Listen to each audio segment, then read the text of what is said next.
Bonsoir, Marcel Patulacci, je pars en vacances à Rio de Janeiro avec les copains, jouer au football, je vais changer un peu les euros et les réals pour les vacances, tranquille. Tranquille, voilà, comme mon ami, moi je l'accompagne. Pardon? Merde. Vous allez en Chine? Ah non, pas du tout, je vais au Brésil. Pas au Brésil, mademoiselle. À Rio de Janeiro. Vous connaissez? Pardon? Sou eu, tenho samba no pé, sou sambista, nas mãos o talento de artista, eu me orgulho de ser artesão.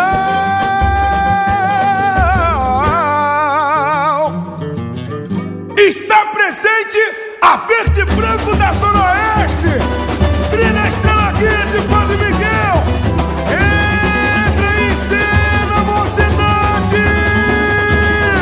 Brasil feito à mão, um só coração, liberdade da emoção. Eu faço a arte em verde e branco com a mocidade. Brasil feito à mão, um só coração, mocidade, liberdade da emoção.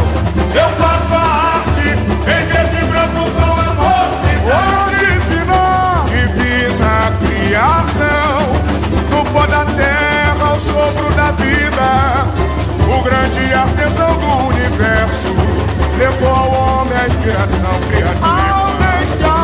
Ao deixar o paraíso, se fez preciso viver pelas próprias mãos.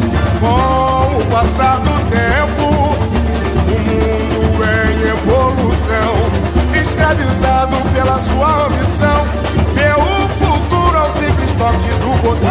Amar, amar, viver, sonhar, acreditar que algo é fonte, energia da vida. Na máquina jamais se encontrará a inspiração que faz nascer a poesia. Amar, amar, viver, sonhar, acreditar que algo é fonte, energia da vida. Na máquina jamais se encontrará a inspiração que faz nascer a poesia.